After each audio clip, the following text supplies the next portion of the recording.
Thank you for coming this evening for Skeptics on the Road. Several years ago, we began to start a program called Skeptics on the Road, in which we had our well-known Dr. Martin Miller, who's run Skeptics for over 30 years about Marty, come to around the country actually and to lead the opportunity for Blair people together, and he leads a question and answer period or a speech by someone, a guest if you will, who talks to us and brings a focus to our Blair gatherings. 3 years ago, I think it was 3 years ago, we were in this room, maybe it was 4, and Jack spoke, and it was the most successful Skeptics on the Road we've ever had. And we decided that because this is an opportunity for us to bring everyone together again in New York City, that we would ask Jack if he would come up from Philadelphia and join us one more time for this same setting for a Skeptics on the Road. And that is the focus tonight.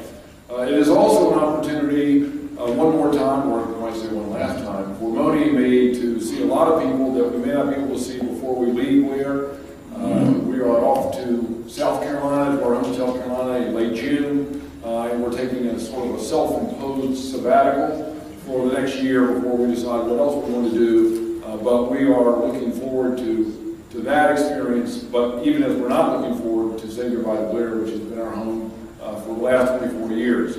As you know, we've selected a very ambitious and exciting young headmaster or head of school to follow me, Chris Fortunato, who's the Dean of Students at Harvard's Kennedy School, and since he's been appointed, he's been very active in getting to know the school and getting comfortable there. He's coming this weekend, in fact, to be there for a visit back day when we have many students come back to campus. So I hope you have an opportunity to visit a school and meet Chris at some point, if not this spring when he's around, occasionally next year when he's going to be around quite a bit.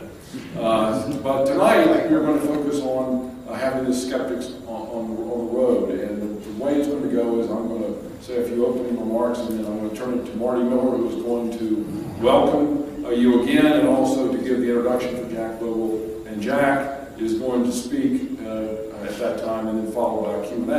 At the end of that period, we hope to finish up around between 7 and 7:15 perhaps, and give everyone a chance to again go back to our reception. The bars will be open and we can pass some hors d'oeuvres and talk a little bit before we wrap up the evening about 8 o'clock.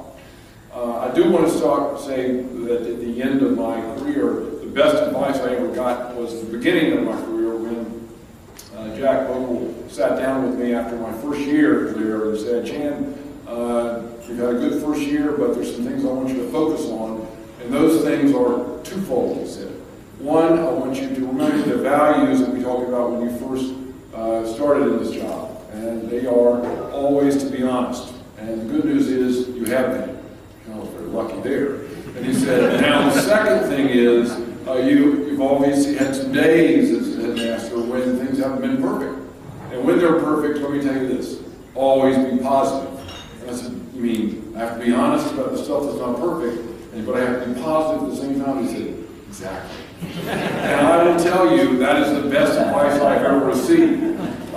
We have many days in the world of boarding school life which aren't perfect, and we have to deal with the realities of the adolescent culture and the realities of the culture generally.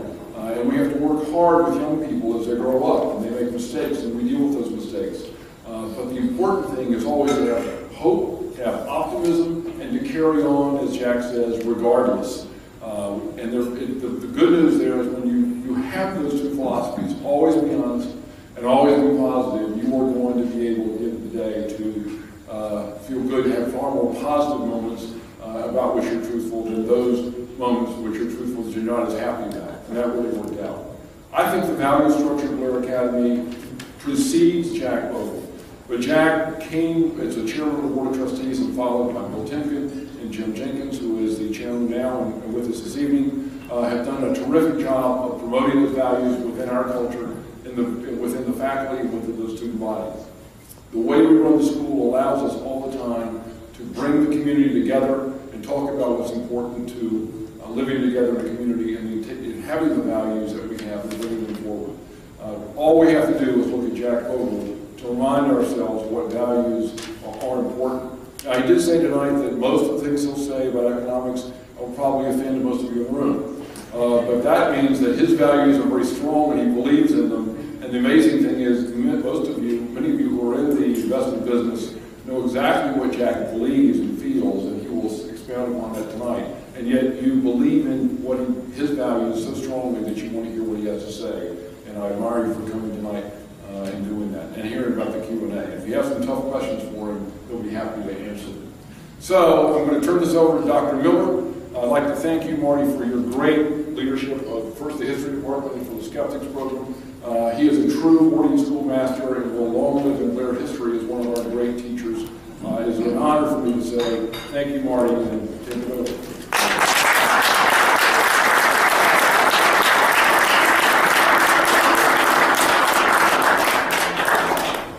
Nice to look out there and see so many old faces and friends. Good evening. I'm Marty Miller, a representative of the Blair faculty, and it's my distinct honor to introduce our most illustrious alumnus, John C. Bogle, class of 47. With Mr. Bogle on the podium here and Chan Hartwood commenting on their close and enduring relationship, consider the perfect symmetry of this moment. 24 years ago, Chairman of the Board Bogle suggested to the Headmaster Search Committee, I was on their committee, that members take a good look at a 37-year-old teacher from Taft School and his wife, Noni. Of course, the rest is history. The general public knows Jack Bogle as the founders of Vanguard, St. Jack, a moral crusader for an ethical approach to investment and finance. Since 1974, the Vanguard group of mutual funds pioneered minimizing investor risk and minimizing investor costs and diversifying risks. Former Fed Chairman Paul Volcker has written of Mr. Bogle's mission, quote, to insist that those funds should be managed first and foremost in a way truly to serve the interests of the investing public, end quote. Some tens of millions of investors and $2 trillion in assets later, the formula remains intact.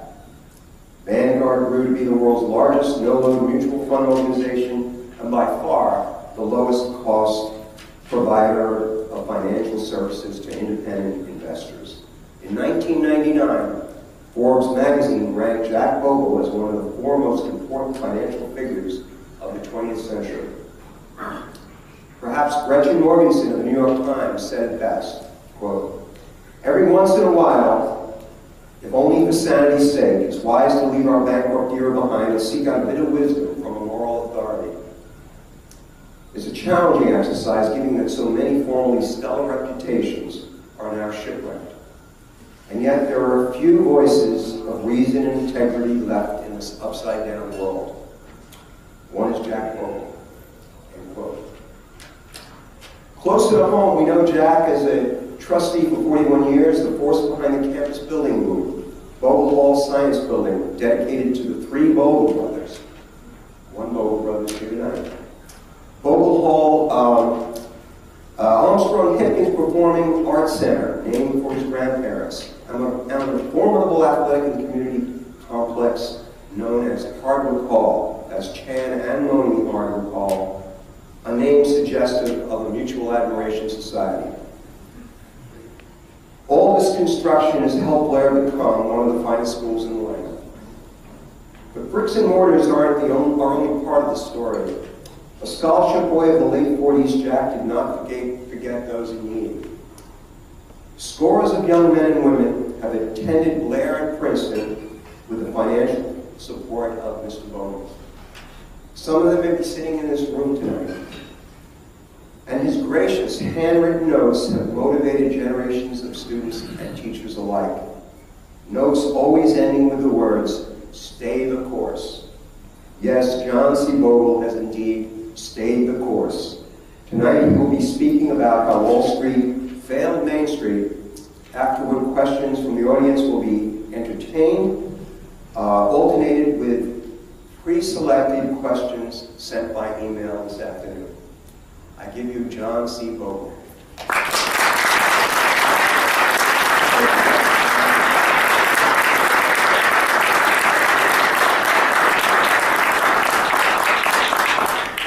What a handsome crowd. This must be a gathering of the Blair clan. And it certainly is. And I'm so pleased to be with you tonight. And thanks, Chan, for those wonderful and kind comments. It's funny thing, we had Chan only, it turned out to be Chan's birthday not so long ago. And it turned out that he is now the age I was when I persuaded him to be Blair's headmaster. So a lot of time has passed, and he, for some reason, has not gotten older, but I have. And that's just the unfairness of life. I do think that, thank you all for coming out. It's a wonderful turnout. And by the way, Jenny, if you're back there, there are seats in the front. And why do we always leave the seats in the front? Well, that's another problem. And thank you to Marty for a gorgeous introduction. And thank you all for coming out. And particularly thank my arm candy Eve, who was sitting next to Mona in the first row. 56 years, 57, 56, it'll be 57 years she's put up with me, and that's quite something. And there are, I also understand, 3 Blair students, class of 13, including the grandson of Blair's greatest board chairman, Brooks Hoffman. And Brooks Hoffman is out there somewhere, and I want you to tell your grandfather that. Now, that's probably not going to be very good for the morale of the Jenkins family, who we have 2 chairmen, who've both been terrific. And it's actually not very good for me, because Brooks is a lot greater than I am. Sometimes we face that reality of life. But he's a fantastic guy. He's a little bit older, class of 36, due to the man. And he can't be with us, but he remains someone I talk to frequently. And he kept Blair Academy going when it might easily fail. So, I'm pleased to have this wonderful opportunity to meet with you fellow members of the Blair family and your guests, and Chan and Moni now in the final quarter year of their extraordinary 24-year leadership, exceeded only by that of Dr. John Sharp, 29 years. And when they suggested, Marty suggested I meet this evening, we always love the opportunity to be with Chan and Moni. They've become very, very dear friends of ours, and always will be.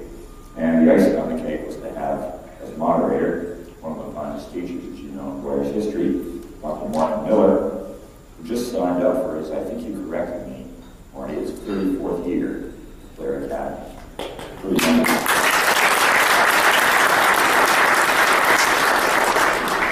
Now, a couple of details. I'll talk informally for I think about 20 minutes. Usually that means that I get to watch up. And after which Marty will act as an intermediary and interlocutor with questions you may send in advance. The topic, how Wall Street failed Main Street, is something that's near and dear to my heart. And is actually essentially the theme of my most recent book, number 10, The Clash of the Cultures, Investment versus Speculation. I'll be touching on that tonight. Just for the fun of it, I have brought 10 copies. Jenny Main is going to conduct an auction, and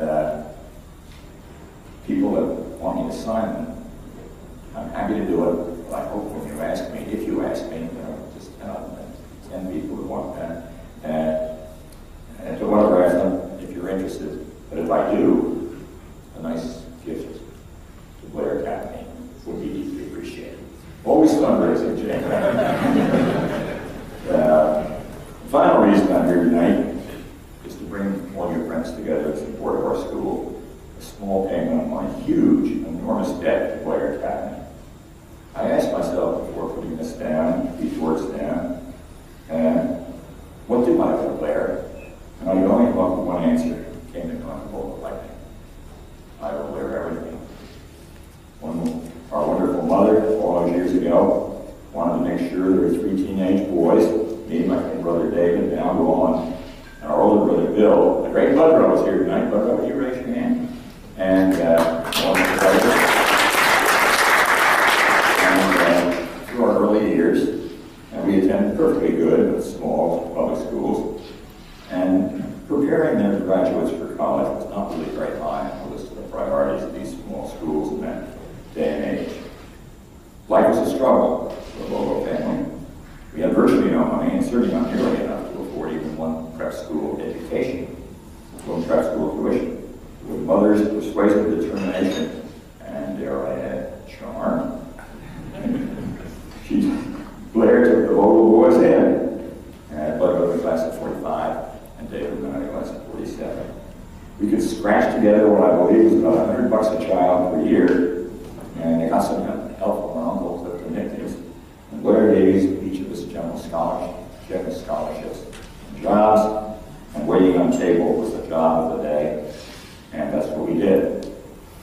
I just couldn't possibly underestimate what the power of Blair's first-class education would do for me to all the rest of my life.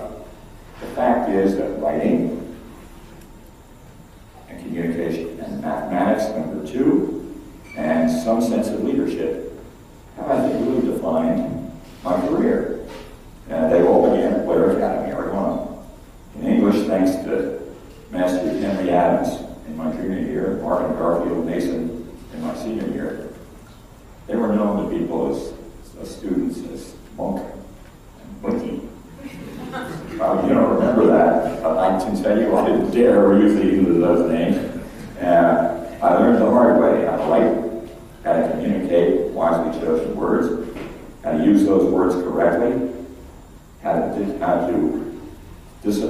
disciplined use of grammar in our beautiful English language.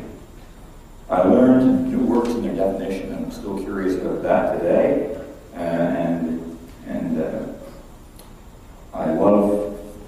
I gave a copy of the 17-volume OED, Oxford English Dictionary, Roman II, to Timpton Library.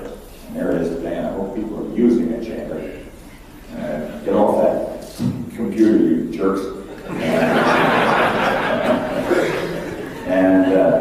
I learned to love the English language. I love to quite use it. And perhaps my 10 books, and I'm not kidding, 560 speeches, many of which are on my e-blog, which is an acronym for Bogle, would attest to that claim. You might ask yourself, does the man never listen? The answer is unclear. Second is command. In my trade, I've been known as a numbers man, always, and that reputation arises, importantly, from the serious path that began with me at Blair Academy. In 1945, my first foray into algebra, the truly remarkable Jesse Witherspoon gauge, my God, he was a character, awarded me a 40 on my first exam. That was yes, out of a possible 100. He demanded much of me, and I responded as best I could. On my final exam, I beat him. He gave me 100. And in a sense, my entire career has been number-based. The mathematics of the markets, the relentless rules of humble arithmetic, a phrase Justice Brandeis used. And it's no small wonder that I've often been called, still am, Beta Bogle, Beta Devil. And it all began at Blair. And third, at a very young age, thanks to Coach Steve Cook, I learned about leadership. In my senior year, Steve was also in charge of the dining room, named me as captain of the waiters. From Steve, I learned the ropes. Not merely taking responsibility for my own actions, but taking responsibility to set high standards for others. I learned about trusting other human beings, and in turn, being trusted by them. It's not complicated, but it had to be taught to me. I learned that leaders should also be servants. Never more obvious than that on most Sundays when I lined up next to those muscular guys in the kitchen staff to scoop ice cream out for hundreds of students every Sunday. I endured some hazing along the way. The staff guys gave the cartons of ice cream that were my job an extra deep freeze. And the scooping took all the strength that I could muster. That was fair play, of course, and I quickly learned another great lesson. The better part of valor is to accept realities like that kind of hazing, as a compliment, as I did. So ever since the formative character development, that our school cultivated in this young kid by writing and counting and striving to be the best leader that I could. Alas, I'm not Yes, as many of you know, Princeton University also deserves great credit. If that's the right word, for my development, to state the obvious, I would never have been in Princeton if I hadn't gone to Blair. There's this whole string going on here. And at Princeton, as the legend, however, it's true, that my career goes, I majored in economics, given my inability to grasp the ideas of the first edition of Nobel laureate to be in economics, Paul Samuson's classic text. I almost flunked out of Princeton in 1948, and paradoxically in 1993, turn around and fair play, Dr. Samuson would write the foreword to my first book. But amidst all the turbulence of my college years, my grades got better and better. I wrote my senior thesis on the infant mutual fund industry, a fortuitous choice, one might say, and graduated with high honors. The design for that fund industry that I set forth in the thesis, published finally 50 years after I wrote it, yeah, you know, to wait 50 years, has been described as a template for Vanguard, the firm I founded in 1974. Maybe it was, and maybe it wasn't, he said ominously. Now, at last, you're saying, I'm going to turn to my topic for the evening. How Wall Street failed Main Street. The simple answer is that Wall Street is engaged in the development of a market system focused on the folly of short-term speculation, a focus that serves its own financial interests in maximizing the commission's revenues and profits of Wall Street participants and insiders.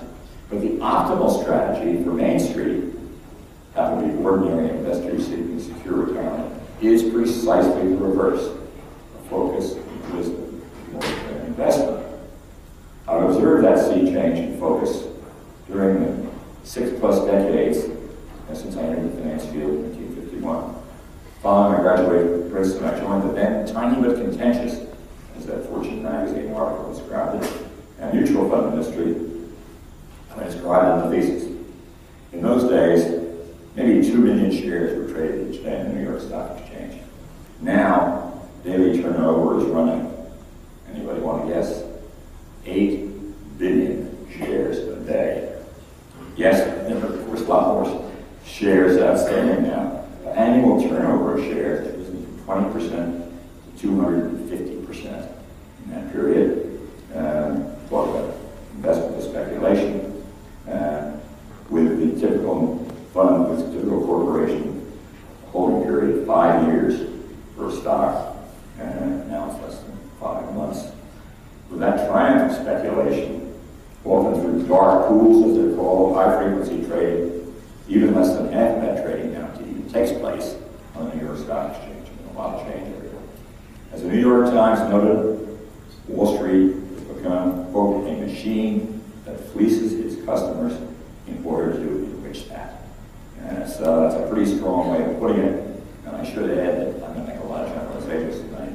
And both in the fund industry and in Wall Street, there are, of course, exceptions to that criticism. I wish there were more of them. We all broadly understand that the principal role of our financial system is to facilitate capital formation. That's what Wall Street always says we need to do. However, Wall Street, because Wall Street provides the oil that greases the wheels of commerce, no question about that. But in reality, how much capital formation does Wall Street really develop, create? Think about this. Over the past 5 years, initial public offerings, IPOs, plus secondary offerings of stocks that raise additional financing to provide fresh capital to our growing and innovative companies, an average of about $250 billion per year. The annual volume of stock trading averages 33 trillion, 130 times the volume of capital provided. Just think about that. Put another way, trading activity, I'll call it speculation, represents 99.2% of what our financial system does in its own interest. And capital formation, what it does for others, called investment, represents the remaining 0.8%. That is an unacceptable imbalance. What is almost universally understood to be Wall Street's mission of long-term capital formation has in effect been crowded out for the staggering volume of speculation we now have, by which, by definition, half of all traders win and half of all traders lose. What else is new? What is new is the Wall Street croupiers, the men in the middle, always win. And their take, for want of a better word, simply represents their portion of whatever returns come from the stock market and would otherwise go to the clients themselves. And this imbalance between investment and speculation arises, I made up this phrase, I don't quite captures it, the double agency system.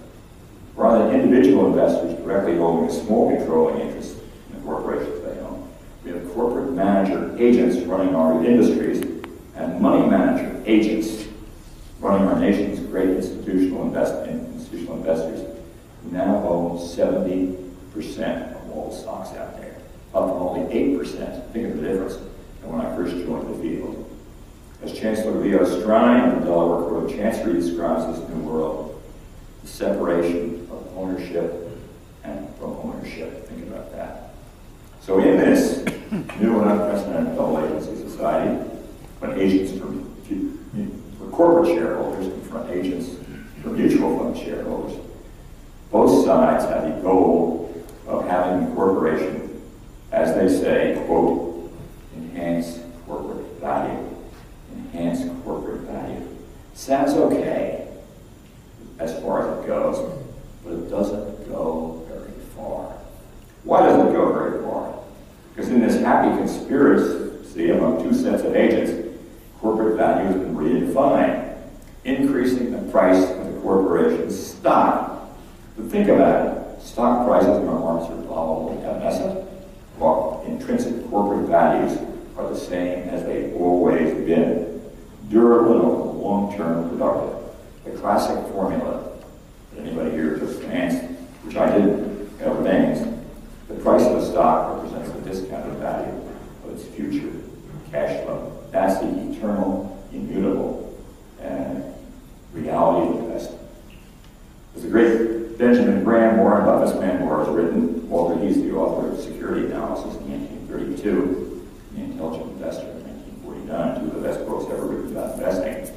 And I put it this way: in the short run, and he, like Warren, really good phrase maker. In the short run, the market is a voting machine, and in the long run, it is a weighing machine. So why on earth does Wall Street ignore those verities, those eternal verities? You know why. Because voting, as it were, buying and selling stocks, the more you do it, the better, provides the grease that oils the gears of Wall Street. And I'll now take it easy on Wall Street and turn it into an even more favorite target, the mutual fund industry. Today's industry reflects and indeed magnifies this focus on short-term trading. We changed our focus from long-term investment to short-term speculation that has ill-served the interest of fund shareholders. You could say that I have a lover's quarrel with this industry that I have loved since I first studied it all those years ago. When I entered the field in 1951, it was largely a profession with elements of a business. Today, it is largely a business with elements of a profession and not enough of those elements. Aggressive marketing is largely crowded out traditional investment management, and salesmanship has largely replaced stewardship. Interested managers first, interested investors second. What the heck happened? How did that happen? Well, 4 thoughts. First, the industry grew from $2.5 billion of assets when I joined it in 1951 to $12 trillion today, a staggering growth rate. And when in a small industry, dare I call it a cottage industry, had become something like a dinosaur or a mastodon, almost everything changes. Big business, as hard experience teaches us, represents not just a difference in degree from small business, simply more numbers to the decimal point, but a difference in kind. Second, we changed our investment focus. The modus operandi of fund managers, once dominated by investment committees looking for long-term and a conservative culture of prudent investment, gradually gave way to individual portfolio managers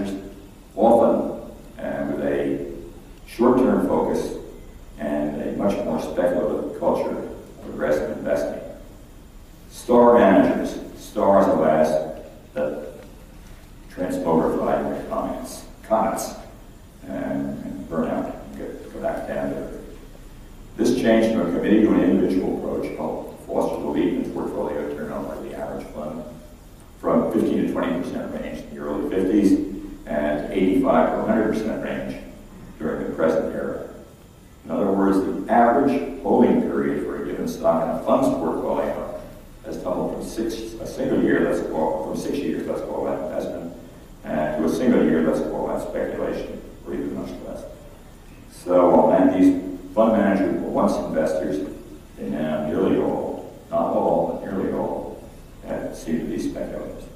The third major factor that changed the mutual fund culture was what I call product proliferation, a trend that seems endemic to rapidly growing industries that are focused on marketing. The trend began to take hold of the fund industry during the go-go years of the late 1960s, but soared as the great bull market, 1988-82 all the way through 2000, created ever higher investment expectations. The number of funds exploded. When I entered the industry in 1951, there were 125 mutual funds. Wellington, the firm I joined, ran one fund, and that was the industry mode of the day, typical. Today, the typical industry fund, the typical manager, runs about 200 funds.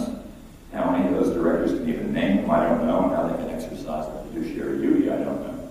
But today, the number of traditional equity funds is 5,000, plus another 1,500 exchange-traded funds that are turned over day after day, the highest turnover stocks in the world, all about speculation. We also have 3,000 blonde money market funds. Remains to be seen, with a huge increase in the number of investment options, confusing investment options all, ranging from the simple and prudent to the complex and absurd, will serve the interest of fund investors. I, for one, have my doubts. Fourth, finally, the major change in the mutual fund company.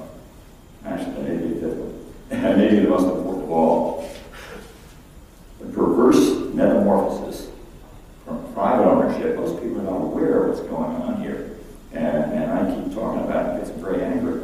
But from private ownership of fund management companies to public ownership. When I came into this business, fund management companies were almost always privately held. They were owned by their founders, and they were largely investment counselors. By 1960, they began making public offerings of their shares against the wishes of the SEC, IPOs for mutual fund managers, opening the door to substantial ownership by public investors. But it was not long before giant international financial conglomerates moved in, eager to acquire the growing profit streams earned in the management companies in a burgeoning mutual fund industry. The astonishing profit growth of this business for managers made the temptation to acquire fund managers by these conglomerates irresistible. The earlier acquirers proved to be smart because the mutual fund industry would become one of the most profitable industries in the entire world, as well as the nation's largest holders of financial assets, as well as the largest owner of common stocks in America, holding 1/3 of all shares of stock. But I should add, never using the muscle of that near control to enhance the interest of corporate shareholders in building the intrinsic value of corporations, like dual agency conflict I mentioned. And those major changes, the astonishing triumph of marketing over management, and the conflicts of interest between managers and shareholders, and what results is the inevitable clash between the interest of fund shareholders and management company shareholders. Two distinct sets of masters, if you will. Their management companies and their fund shareholders, with a direct conflict of interest, mostly in the formation of how those management fees are set. I think we forgot the lesson that Matthew 1, but it could be Matthew 4, told us. No man can serve two masters. And that's what we do in this business. Nowhere is that conflict more obviously observed is the way mutual fund managers have heard, I might even say it's so, their Main Street owners in their willingness to adequately share with fund shareholders the staggering economies of scale under which they would benefit, shareholders would benefit from the economies of scale available in the investment management field. Just imagine this. In the tiny $3 billion industry of 1951, the expense ratio percentage of assets of the average fund was 0.70, 0.75%, let's say. By last year, despite the industry's 4,000-fold growth to 12 trillion, expense ratios doubled to almost 1.5% a year. Imagine that. Put another way, unbelievably, an industry that charged $19 million for its services in 1951 charged $85 billion for them in 2012. That's a lot of money. Despite the clear language in the Investment Company Act of 1948 that mutual funds would be managed in the interest of their shareholders rather than the interest, that's Main Street, rather than the interest of their managers, it's Wall Street. Fund managers have arrogated to themselves the lion's share of the economies of scale that have never flown through to their shareholders. Now, checking my watch fund up here. A little bit too long. Why don't I just say this? Conclude with this. There's been a lot of change in this industry, and I've tried to do my best to speak out against it. I continue to do that tonight. I always need a crusade, and I've always tried to act on what I know I've been able to do. My first attempt to change the nature of this industry, based on the real mutual fund math, is to work and make sure investors got a fair shake, and they're from Vanguard of a non-profit company. Not to say we're free of conflict of interest, in fact, investment makes free of conflict of interest. And today, I have no power except my voice, which is doing fine. And but I do have, speaking out is what I do, and there will not be, I think, a second act to changing this industry again. So I think I'll say to you that what Paul Samuelson said, and when he concluded his foreword to my first book, by saying that my changing an industry in the optimal direction, a few in this speech said, thank you, Dr. Samuelson, and it all began at Clare Academy all those years ago. So thanks for hearing me out. Thank you for coming out.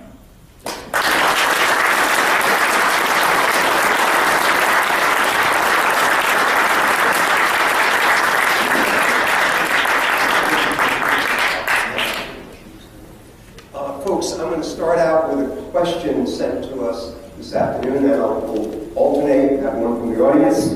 This is from Alex Sloan, class of 70. Corporate lending is increasingly being performed by hedge funds with no regulatory oversight. Is this a good thing? Would you like to say that? Yeah, I would like to say that.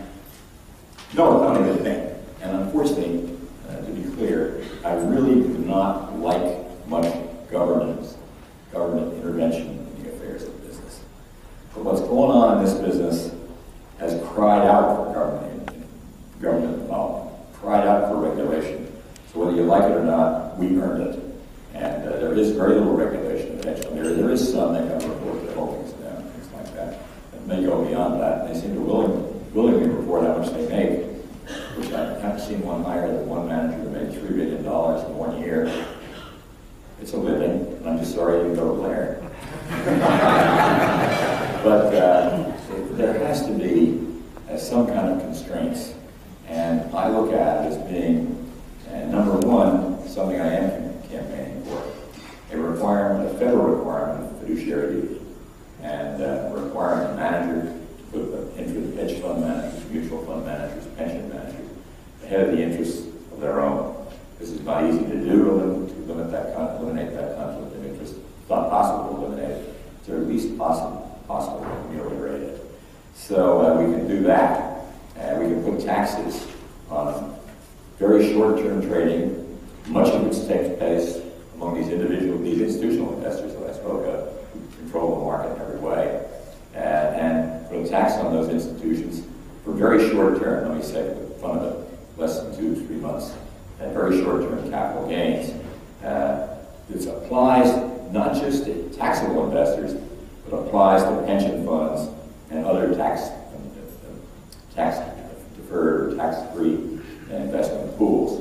That's an important one. I also think the idea of a transaction tax, a small transaction tax, to slow down this rate of speedy transactions would be a good idea. But I think most of it comes down to the idea of fiduciary duty and the taxes, the capital gains tax, and transaction taxes, and things of that nature. And one more would be that we can do is I think it would be great, and it's possible, as Jason's wife was writing in the Wall Street Journal a couple weeks ago, something I've always championed, and that is to have long-term investors receive higher dividends than short-term speculators. And transactions, we know dividend payments slow down at the level of activity.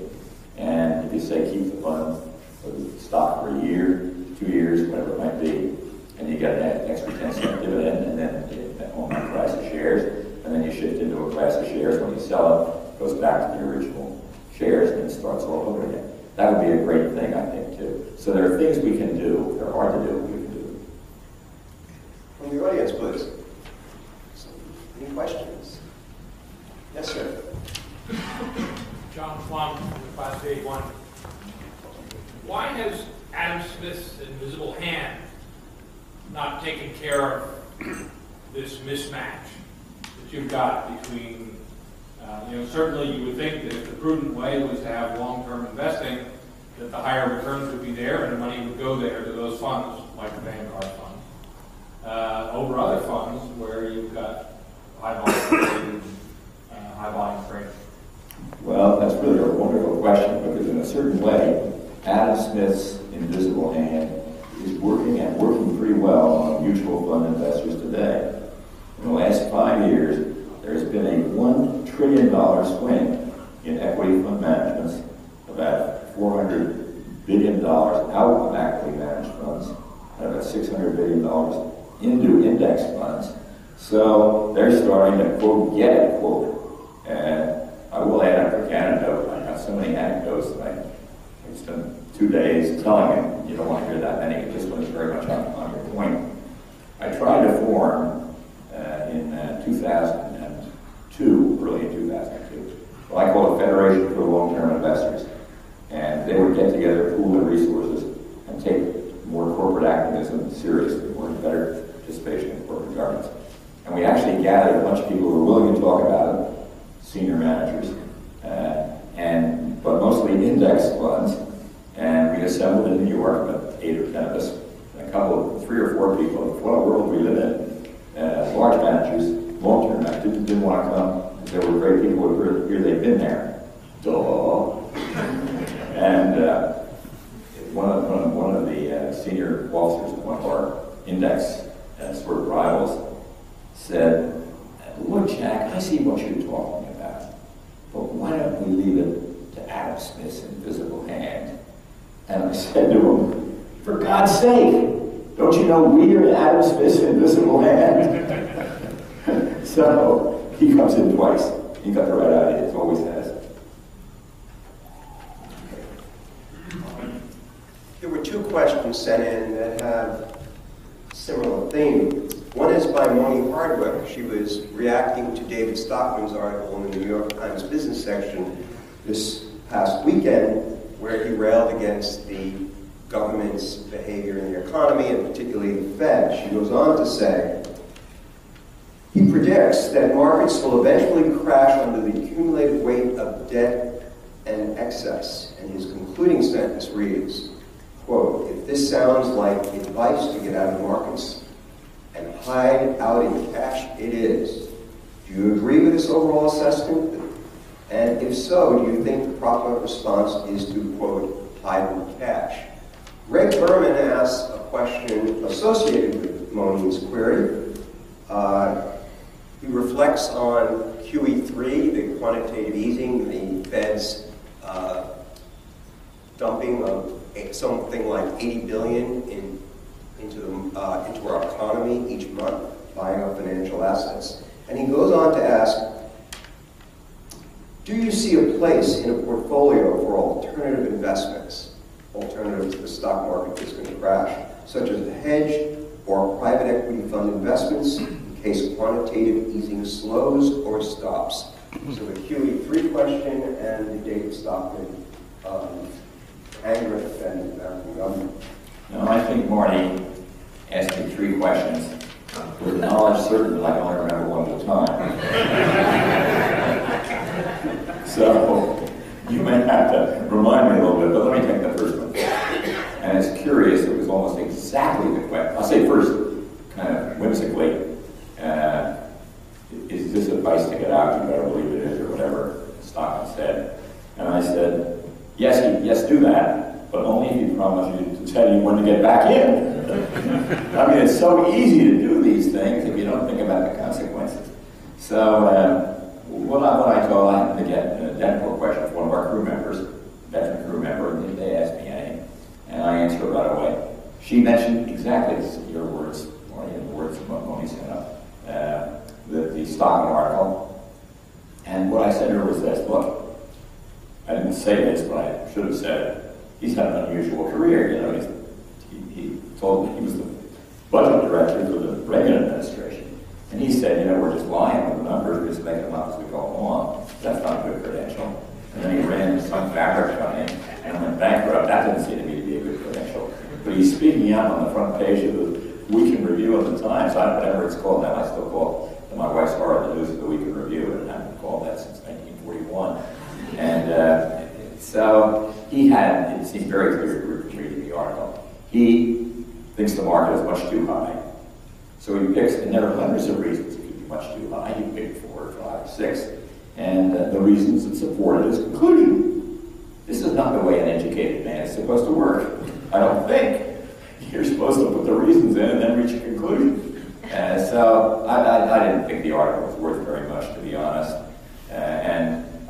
But I would add that a much better article on this subject came from Jeffrey Sachs, well-known collegian, I think maybe Columbia, who tells foreign governments how to run, sometimes with success, I'm sure, sometimes without. And he wrote an excellent article. You want to Google him on the New York Times and see the Jeffrey Sachs article, which is much more balanced. But the fact is we have enormous problems, less today than we have down the road. You know, with interest rates at these levels, they won't be there forever. In borrowing to stimulate the economy, I don't see any reason not to do that. Call pump priming or Keynesian or whatever it is, I think that's the right thing to do. But in the long run, the intractable problems are not today, because we will grow ourselves out. It may take a while, and we may have some big bumps along the way. But I think it will take care of itself. Although we do need higher taxes, no question. We do need budget cuts, the current things that you read about. But in the long run, the biggest sword of Damocles hanging over our society is the cost of Medicare and Social Security. And I know nothing about the Medicare side. It's hugely expensive, and I don't know how to fix that. But I assure you, as I say in my book, that if someone wants to appoint me czar of Social Security, let me do what needs to be done. I can do it in 5 minutes. And really, I'm not kidding. And no one would even know what happened. Because you make a modest increase in the cost of living adjustment, you'd raise the retirement age, you might have means tests, and it would be slow moving. You'd make them come into effect over a period of years, and nobody would know what was going on. So but that's the crux of it. And we read about all the short-term, relatively short-term stuff without giving that enough attention. And now we turn to, yes. Red Burton's question was similar, but said, should we move toward hedge or private equity fund investments in case QE3, acute quantitative easing slows down? Whenever things like that go on, like we've had in the stock market, a great 50% decline in 2008, 2009, 2007, 2009, people say you need alternative investments. And you need to diversify more. And they always pick, in their attempt to diversify, whatever is hot in the market. In other words, gold used to be anathema. Now gold is the way to diversify. Why? Because gold was doing badly then and it's doing well now. It's all this backward-looking thing. So in terms of things like commodities, I just tell people to try and preserve some sense of reason. Stocks are held up in the long run and built up in the long run by earnings and dividends and the reinvestment of what remains in the business of the corporation. That's how fundamental value of stocks, that's the intrinsic value of stocks. Bonds in the long run are held up by the current interest rate the day you buy them. And people say it's a bond bubble. I don't see that at all for a long-term investor. Because you want to buy, I wouldn't do it, but if you want to buy that 1.8% 10-year treasury and hold it for the next 10 years, you will get a return of 1.8%, virtually guaranteed. So how is that? That's the intrinsic value of the bond, anyway, the interest coupon. You get to gold, take that. First in commodities, and all commodities are the same. They have no intrinsic value. There's nothing that supports them in the long run. When you buy a commodity or gold, you're buying it because you think you can sell it to somebody else at a higher price, period. Now, that may be a great speculation, but I don't know how to do it.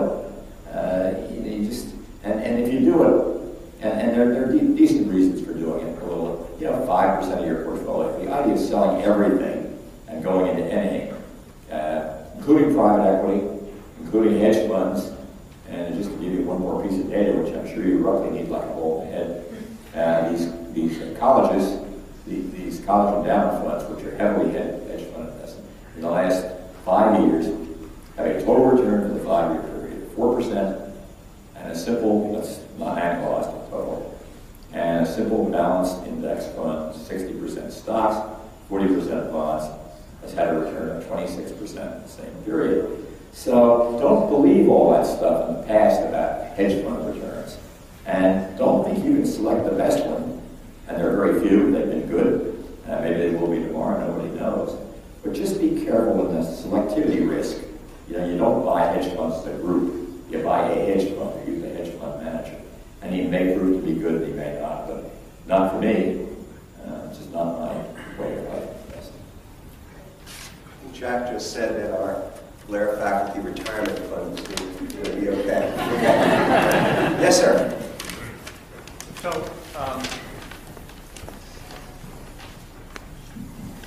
thank you. I'd like to ask if everyone agrees Wall Street failed, but it seems the government did a terrible job also during the crisis. I'm thinking about the SEC, and someone brought down the whole Bernie Madoff case, and they weren't interested. A lot of people think the whole crisis is a result from the Fed creating the bubble. So my question is, does it make sense in light of the government influence to give them additional responsibilities, additional regulatory oversight? Let me be blunt. It makes no sense whatsoever to give them additional responsibility. But I don't know where else to turn. This business has been a badly behaving business. The problem when I came into it, it's not that there are a bunch of bad apples. You've identified a couple of them right there. And I would throw people like Jack Welch in that group of corporate America. And we phonied up those earnings for years and years and years. And the company's still $400 billion or $300 billion less than it was all those years ago. It's just bad behavior focused on short-term stock prices. So, but it's not just that there are bad apples in this barrel. It's that the barrel has some problems. And to give you this one example, when I came into this business all those years ago, the ethical standard of this business was there are some things one simply does not do. And today the standard is if everybody else is doing it, I can do it too. And when you supplant moral absolutism, in a sense, with moral relativism, you have a real problem. If you're dealing with other people's money, that problem is magnified. If someone wants to sell cheap sweaters, let the marketplace figure it out. But if someone wants to sell expensive funds, there has to be some limits. You can't eliminate competition. You can't eliminate, should not eliminate capitalism from the system. The urge to compete compete, yours do better than the other person. But it's just, we've gotten carried away with it, and I don't know any other way to fix it. I mean, if I could lecture to Wall Street and they'd listen and could pass my final exam, whatever, maybe it'd be okay, but it's hard, and I don't like the alternative, honestly, any better than you do, but I think it's necessary.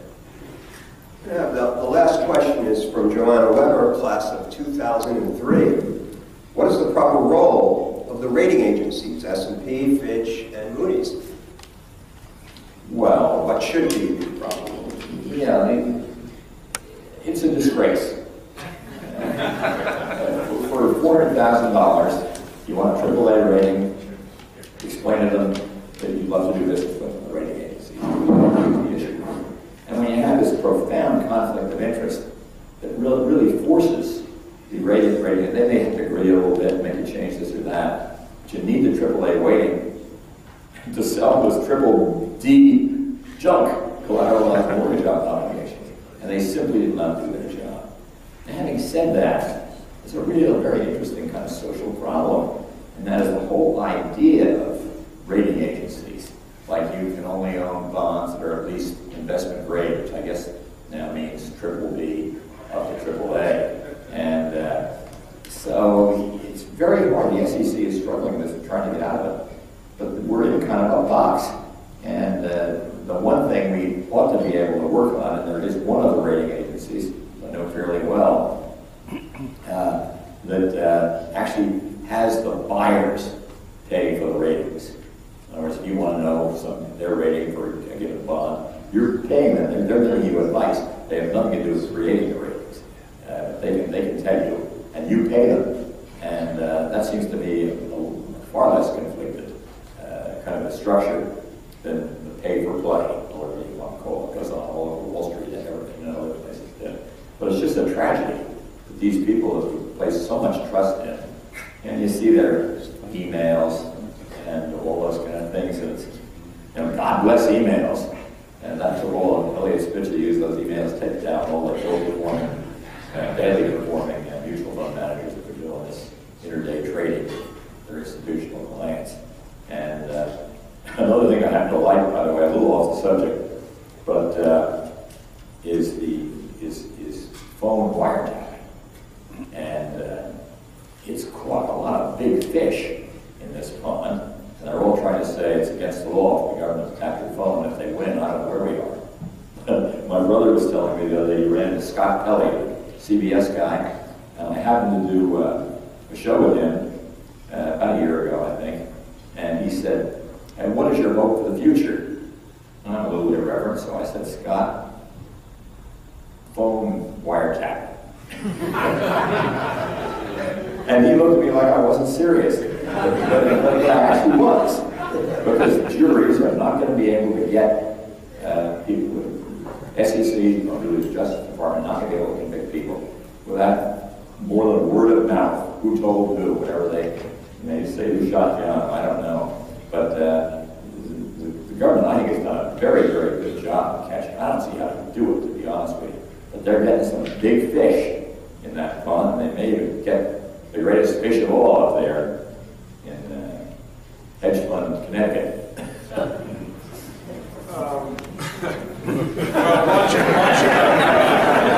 Watch out for your Social Security and what you say over a phone, Jack. Agree or disagree with Jack Bogle. He is an American original. What we all agree on is you're a Blair original. Thank you, Jack.